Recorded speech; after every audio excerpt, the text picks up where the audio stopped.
We are honoring Autism Awareness Month with this great panel. We have great panelists here that will speak about the transitioning. I'm friends with Nicole, who has an autistic son, and I hear her speaking about, he's a senior? Yeah.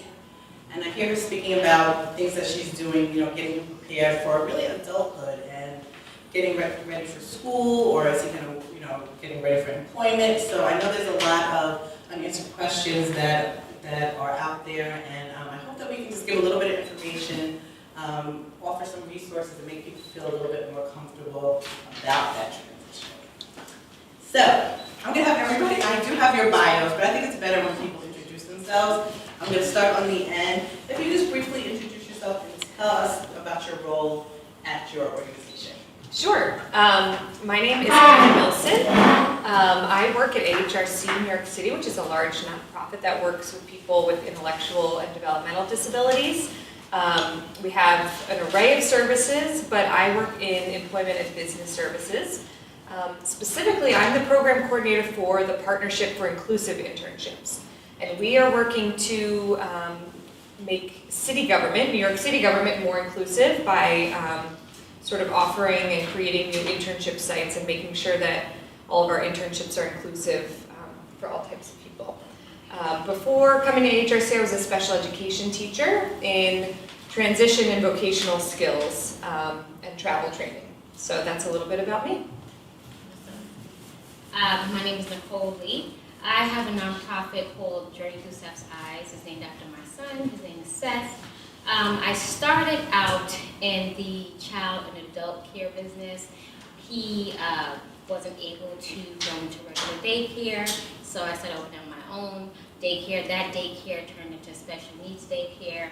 After that, I went into parent advocacy. I found a lack of resources in my community, so I started to open up my nonprofit, which was called Journey Through Seth's Eyes, just to get families, children, and parents workshops, outreach, housing, advocacy, and other international workshops, wraparound services. Also, after that, my son started out nonverbal. Now he went from District 75, which was the most restricted classroom setting, to integrated classrooms. Now he's in a private high school on a scholarship, and now he is graduating this year, going into college. So I always prepare for the worst and hope for the best. I started, so I figured, where do people go when they don't have resources or a higher education? They go into group homes. I did my research on that, and I opened up my group home for special needs services. So we house people with disabilities for people for places that don't even have family to take care of them. So that's a little bit about myself. My name is Miguel Anthony Melbourne. I am the Chief Strategy Officer for Pathway to Purpose. We are a small education innovation company, and so we partner with middle schools, high schools, different organizations, colleges to help our young scholars be prepared for their next levels. And so got started in 2016. Since then, we've worked across 24 school districts. I've partnered with over 61 schools and organizations and have been able to impact over 11,600 students. And so our big vision right now is, how do we get to 1 million? And so part of what we do, workshops of every type, financial aid, resume writing, how to tell your story, developing a winning mindset. And so part of what makes us unique, it's not just about the application preparation, but like the actual reality of what is life after high school, right? And so we try to tackle both. What also makes us unique is just a part of what we believe. The first being that the earlier these conversations start, the better, right? And then the second piece of how, when you look at our services and our products, we say that it's going to take a community, right? And so certainly the students have a role to play. They have to do their part. Us as parents, we have a role to play. We have to do our part. The school leaders have their role to play. Community-based organizations like Pathway to Purpose and so many others have their role to play. And the big piece, these corporations that one day are going to hire our sons and daughters, they have a role to play. So how can we create products and services that bridges the gap and empowers each stakeholder in that process? And so we call ourselves an education innovation company. One, because we understand the challenges. We know what the problems are, and so we like to focus on the solutions. And so I'm equally excited to talk about some of the ways we're going about it, but absolutely to learn from everyone what are some of the challenges we're seeing and see what kind of bridges we can build. Hi everybody, I'm David, also with AHRC New York City, which Hannah mentioned is a pretty large nonprofit supporting people with intellectual disabilities. In fact, it's so large that Hannah and I have never met before this. We've been on email together a couple of times. And I work in our Adult Day Services department at AHRC New York City. I'm the regional director there, and what Adult Day Services means is that if you are a child with an intellectual disability, you can go to school until you're 21 years old, at which point typically you age out because you can't go to school anymore. And majority of the people that we, or many of the people that we serve in our programs, they're like, what happens now? People are not really well equipped to kind of take on the world independently. And so a lot of people transition into sort of day programs where they receive ongoing training and support. I also oversee another part of AHRC, which is called the Melissa Riggio Higher Education Program. That is a fully inclusive higher education program for students with intellectual disabilities who would be otherwise unable to access higher education.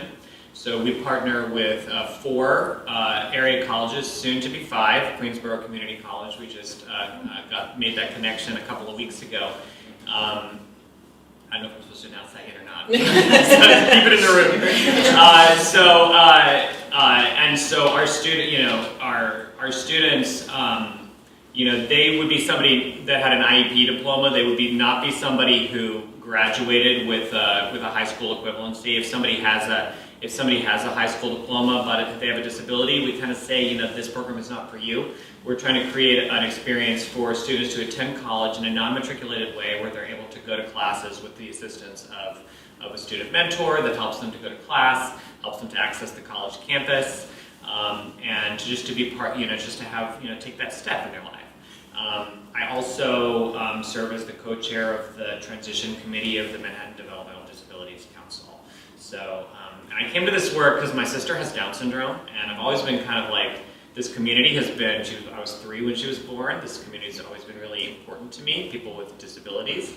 And I remember my parents, trying to navigate that transition from school, which is assured, to adult services, which are not, and how challenging that was for them. And so I'm really grateful, that you're having this conversation about transition in particular, because it's one of the really most challenging kind of parts of a lot of folks' life. Definitely. What advice would you give to a parent whose child is in like the 11th or 12th grade? How should they start getting themselves prepared? What should they do? Is there any steps or any programs that were people in the school administrations that they should be speaking with? Well, I guess I'll start. If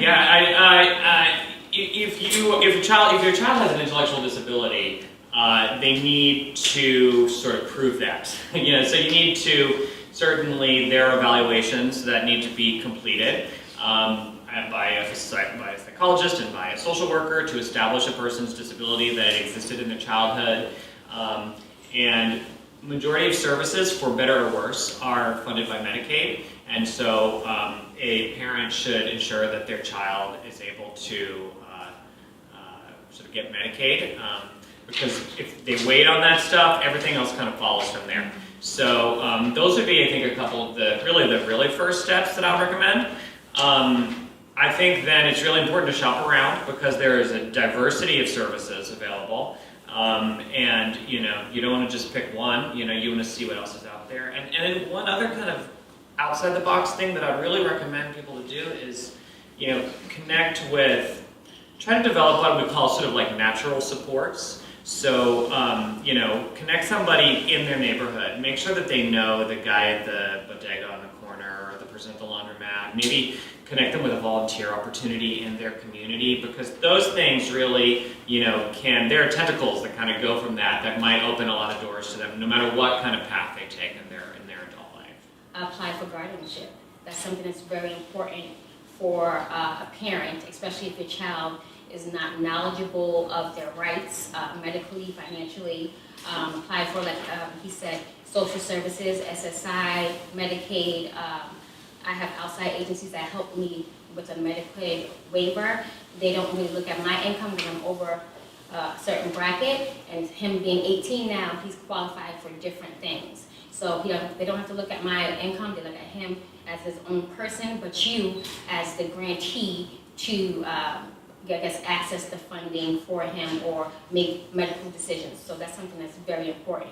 I also say, don't only stick to your circle of your community. You need to go outside the community, you speak to different colleges, you ask questions like different nonprofits, you ask different colleges what programs they have to offer also. Even if they have programs, some of them are part-time, some of them are full-time, some of them are Medicaid, they pay through Medicaid, some you have to pay throughout your pocket. So just doing your due diligence is very important.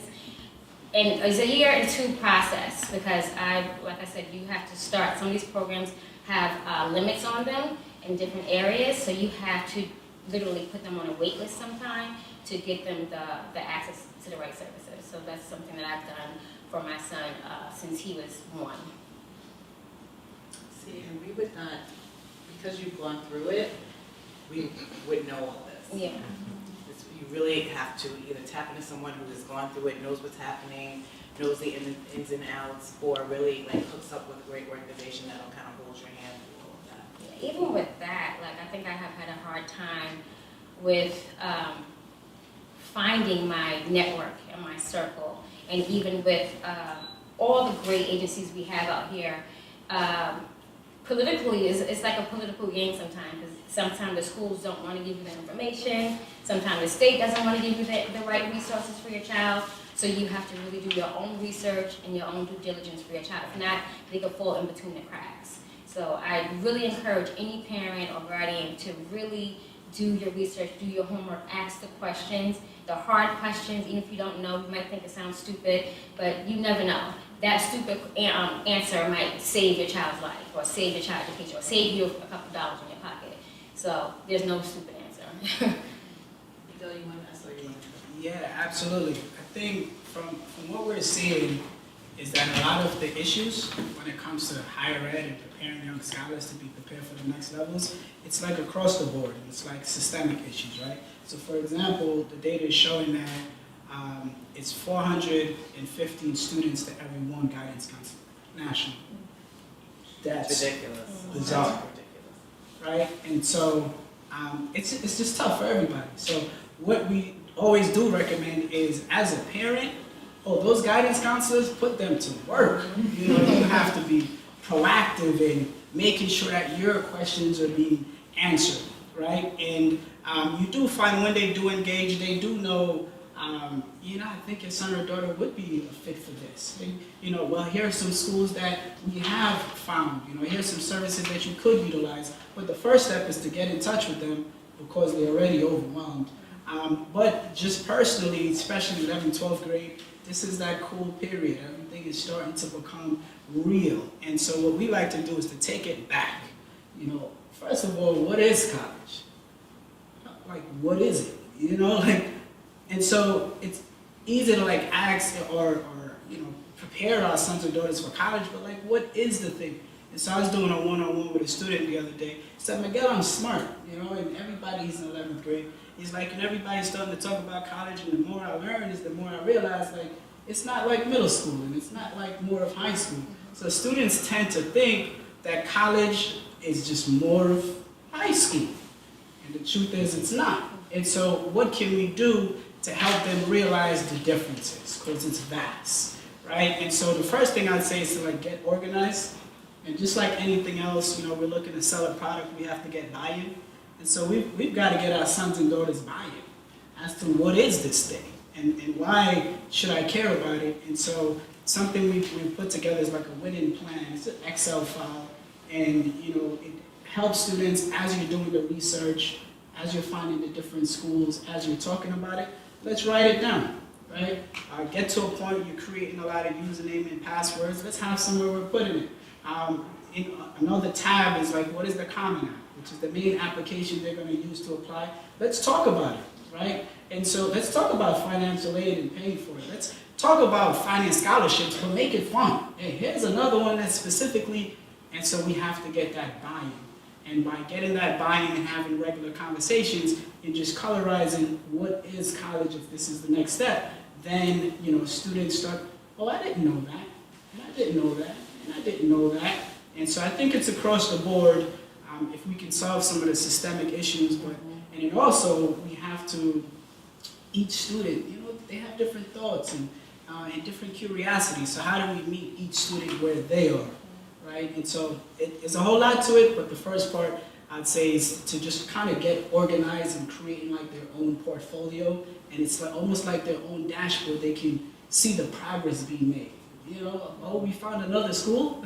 That's exciting, and that's for every student because they honestly don't know what is college. And it's not just like students. I was born and raised in Jamaica. I came to America. I know what college was. Like, what is this thing? People just kept talking about it, right? And so I think we're at that place where we have to start the conversation there, right? And even when it comes to career, it's the same deal. Think of how many things we know now after years of trial and error. But when we were in 11th and 12th grade, we just honestly didn't know. And so we need folks who are, you know, just letting us know what's possible, ultimately. I'm still thrown off by that guidance counselor. I'm like, how is that even possible? My goodness. Yeah. Hannah, do you know of any laws, policies, or programs that would help with this transition of a young adult leaving school? They're really not sure if they want to go to college or if they want to start working. Is there anything that the city offers, or maybe an organization such as yours offers, that kind of help with that transition? Well, the first thing that came to mind when I read that question was that the state recently issued a request for proposals for a website that's going to sort of house all of the pieces from OPWDD, Access VR, Department of Ed, to help families with this transition, which I think would be huge. I really think it's needed. One great resource right now is Include NYC, which we were talking about before, which is very specific to New York City, but it does sort of help with all of these guides of how to navigate OPWDD and apply, how to navigate guardianship, Medicaid, SSI, all of these things. But a huge sort of policy that the state could put in place, and they're working on, is you know, moving towards a website like this that will have all of the information, and you can sort of click through, choose your own adventure kind of thing based on your child's needs, and I think that that will be really successful. I think that's the number one thing that I think could help families.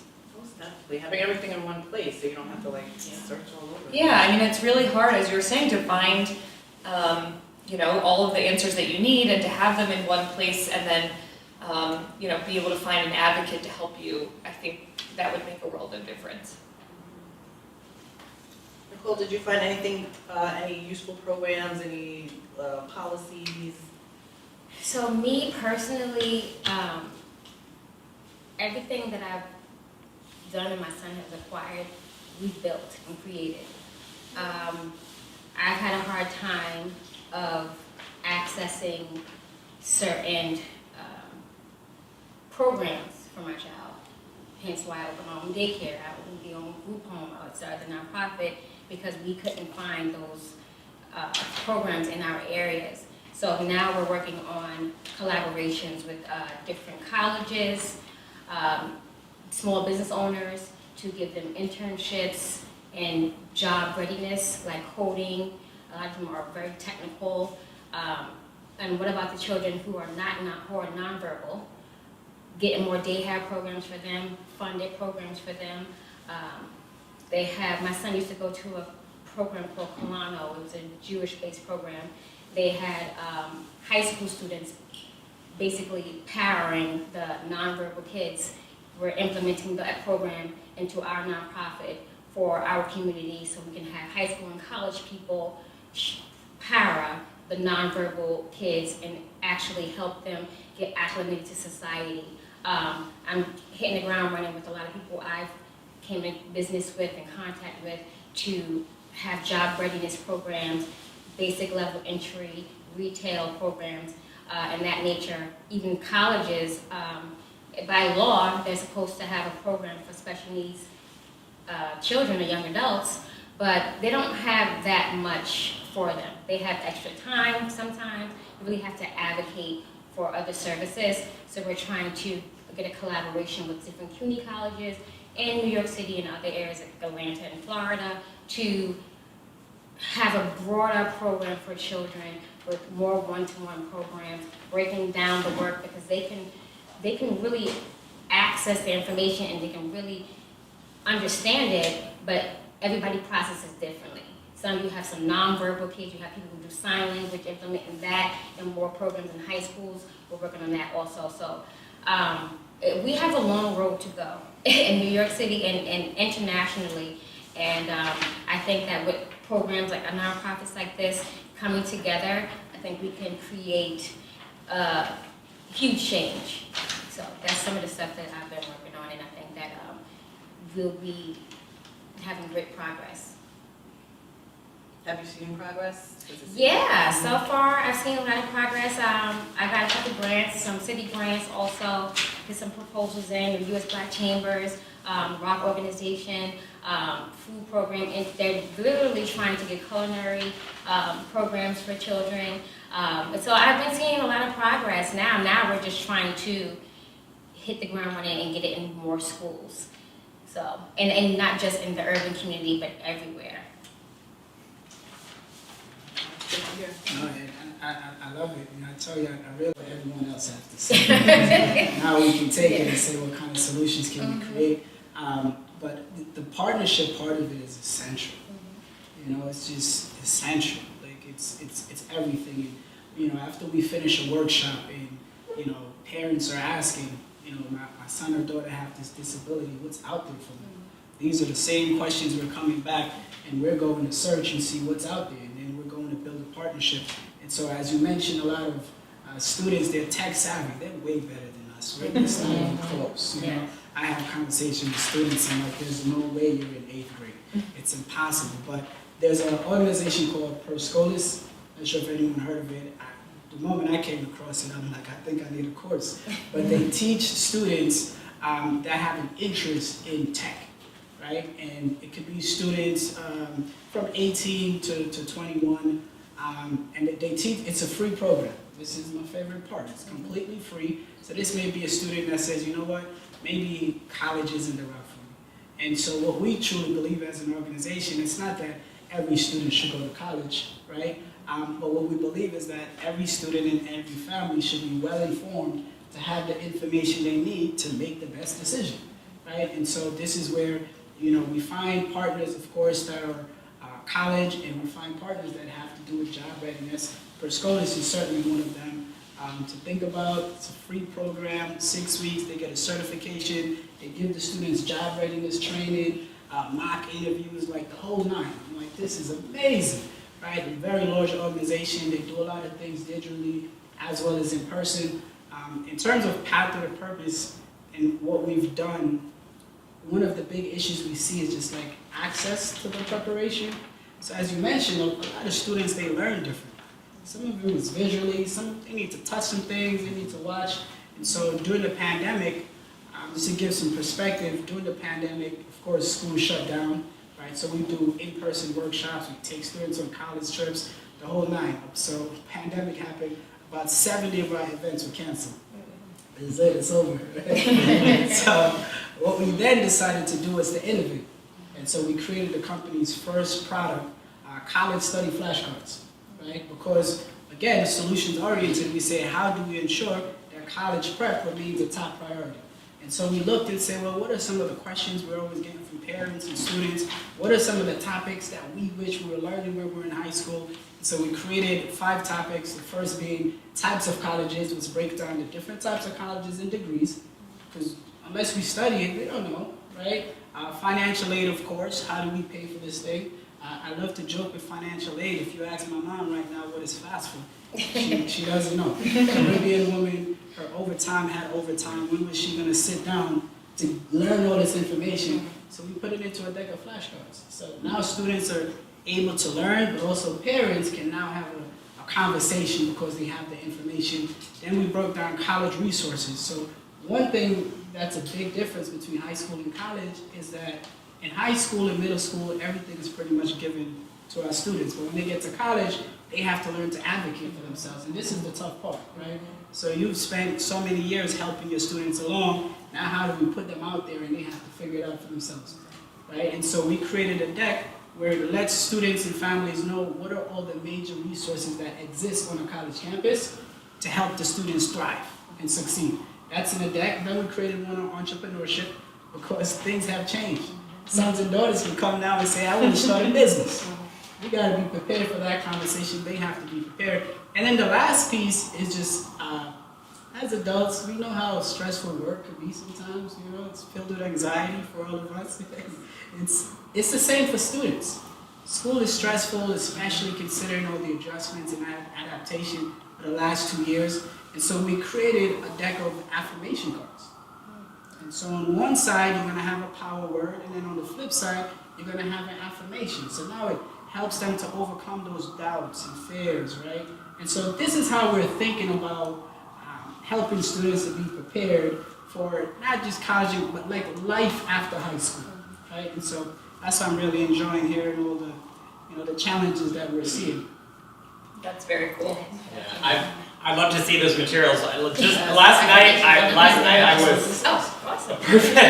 I'll take them now. Last night I was up at Hostos. I met with our incoming class for the fall, and we're always trying to figure out. We've got our new students coming in. They usually start like a month before the semester begins, and we're trying to figure out how do we introduce to these kids. What is college going to be?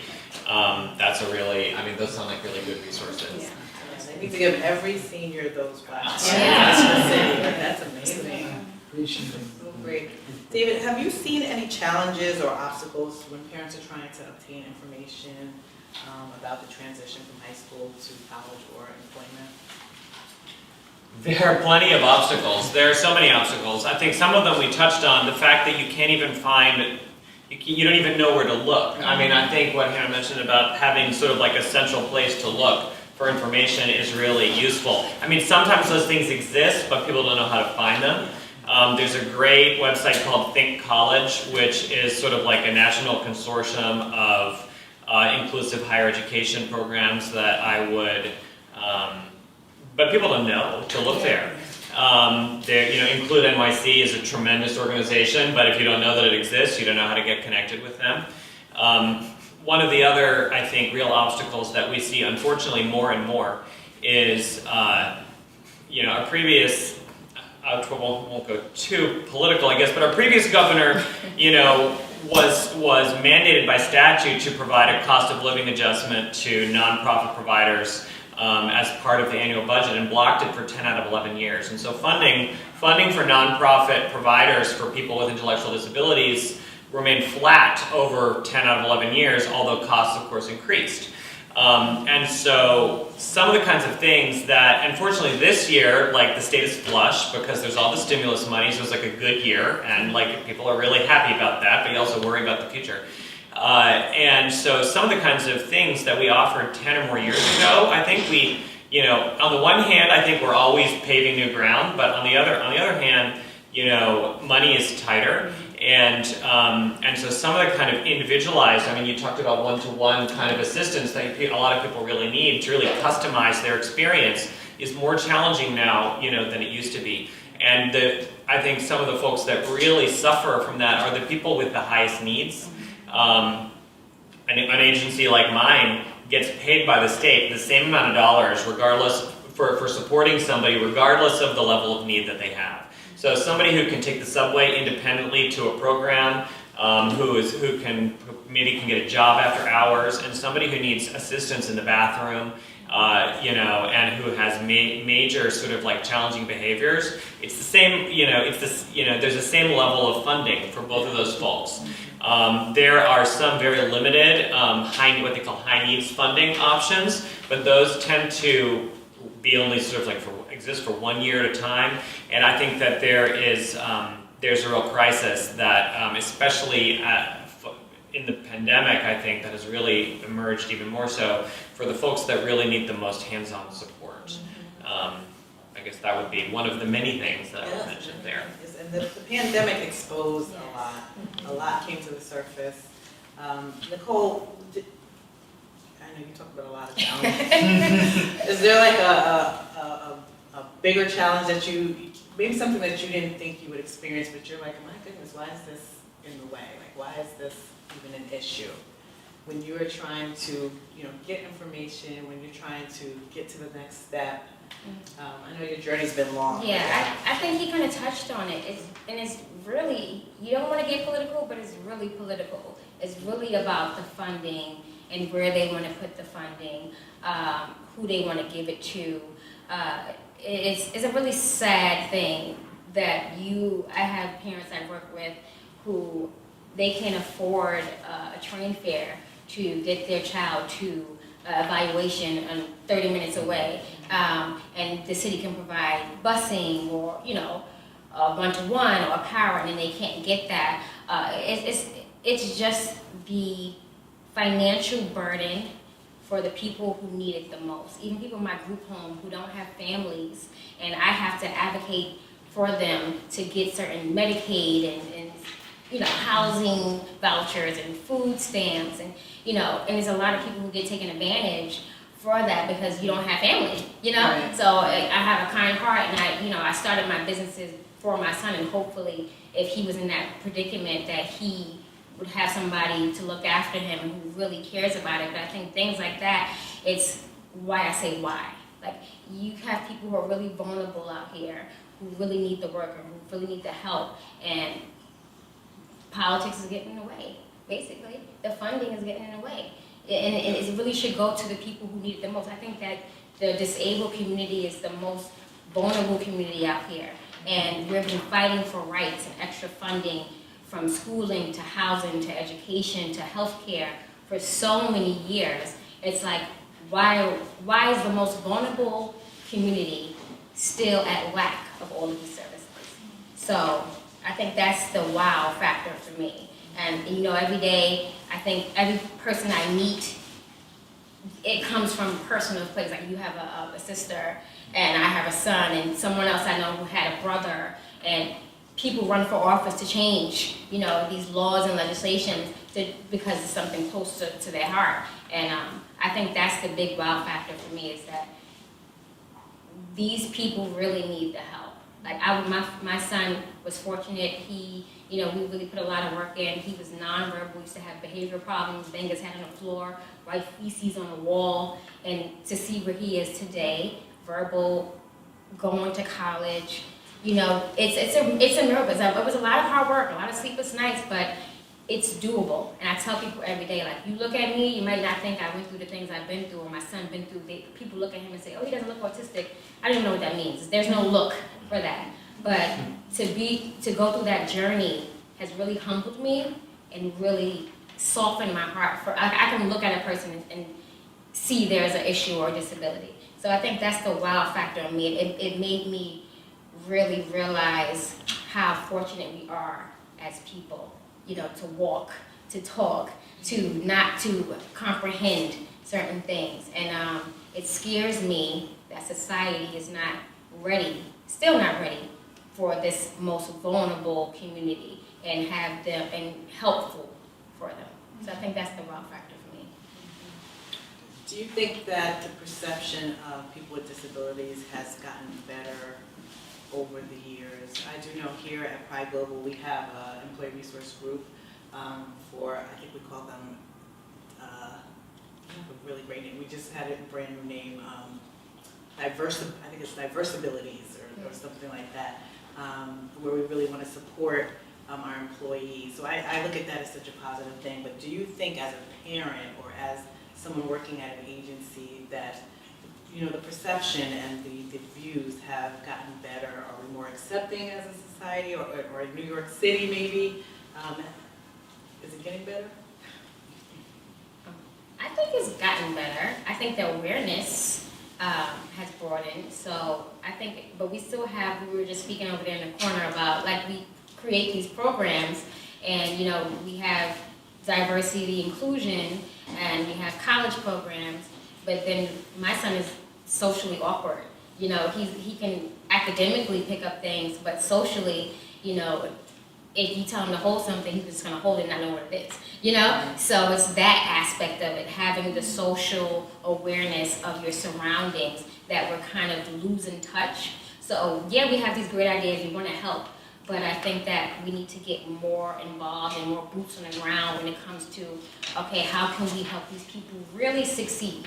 What else do they need? What other resources can we give them to really be independent people? And if they can't be independent, what resource can we put in place to make them have a sustainable lifestyle?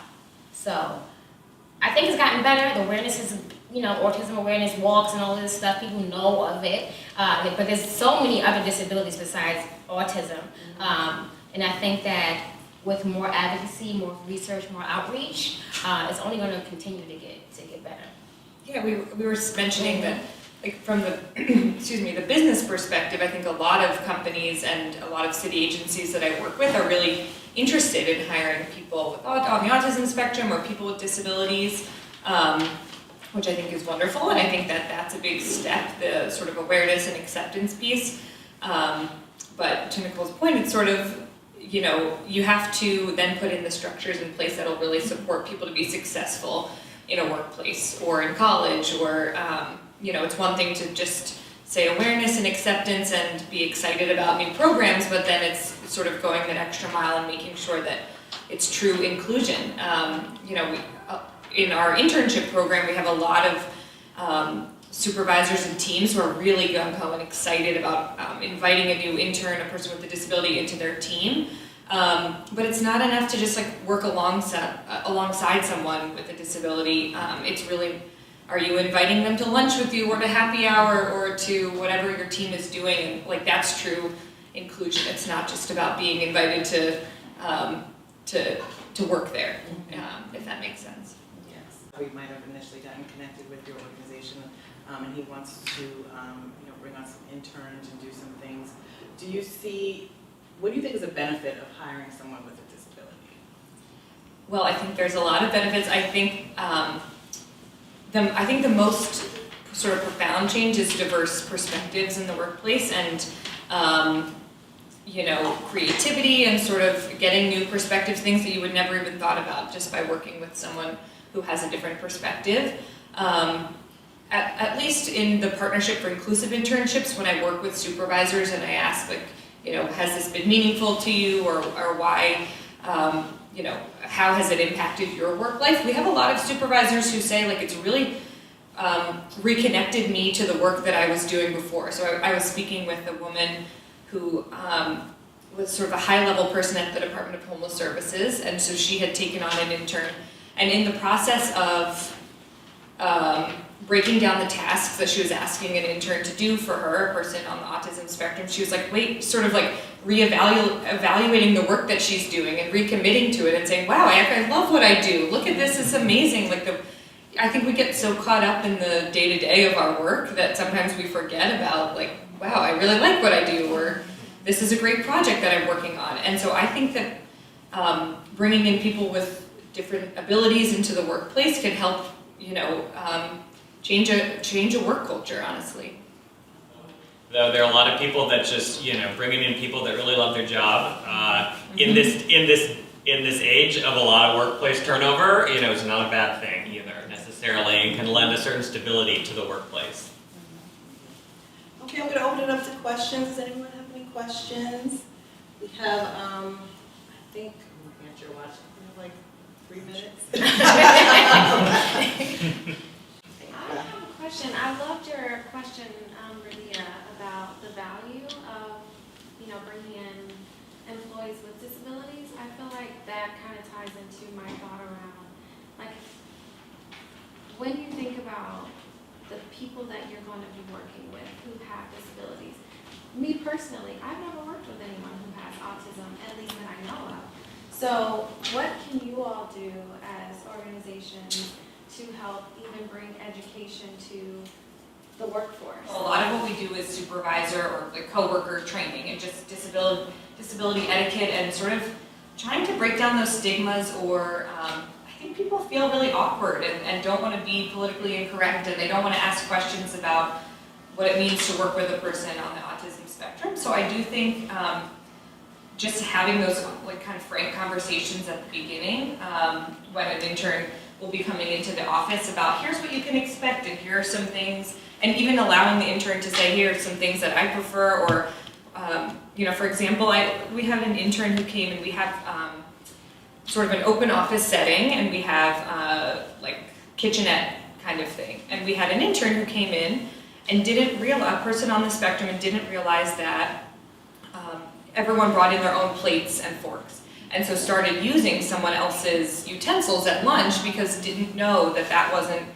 you know, we talk about hidden rules. That's something that, like, there's not a sign that's posted that says everyone bring your own forks, and she didn't know that, and then her office mates were kind of like, what the heck, like that's really weird, and kind of talking about it, which you know, is unfortunate, but can happen when something weird or awkward sort of happens. So that story, I think, is good to your point of like bringing in awareness and a little bit of training beforehand into the office and into the workforce, just so that people are aware and sort of comfortable and can ask sort of questions and sort of break down any of that awkwardness ahead of time. I think that's really an important piece of it. Just through the years when we have these classes, and you know, it's very repetitive. I like shadowing. So what we do is we will bring in someone, and say you have a tech savvy department who's good at coding or clerical work or answering the phones or something like that, customer service, and we will pair the person with the service that they have, and just you shadow them, like they're shadowing you. So you're teaching them, you're getting in skills together, you're getting to know their personalities. I think the hands-on approach for me is really beneficial, because it would give you more of a broader spectrum of the person versus the disability, and you would have more respect for who they are and their abilities to do the same work that you can do. Right, actually I used to work downstairs in one of these floors. And so what's really fun for me now is to say, well, what made corporate America work, right? Made some work for some fantastic companies, and this idea around efficiency and around innovation, when it comes to education, like that's what's missing. Innovation is so low, right? No one is even thinking about it. And so that's a part of my excitement in being able to work in education right now. But I think what actually happens is, like, we grow as people, period. I think the last couple of years, even more, has shown us that we can't really get away from each other, right? And the most we have to give is how we're actually able to influence each other and help each other. And so I think what happens is the more we talk to each other, we realize that the philosophies that we subscribe to, right, and the principles, realize it's not that different. And so I read a quote once that said the destination is never a physical place, it's a new perspective. And so when we talk about bringing in people with a different perspective, isn't that the goal? And so we all grow. And so a part of how we're looking to answer that question at Pathway to Purpose is the pandemic, it broke everything. And so it broke everything for everybody. Corporate, home, doesn't matter where you worked, you had to transition.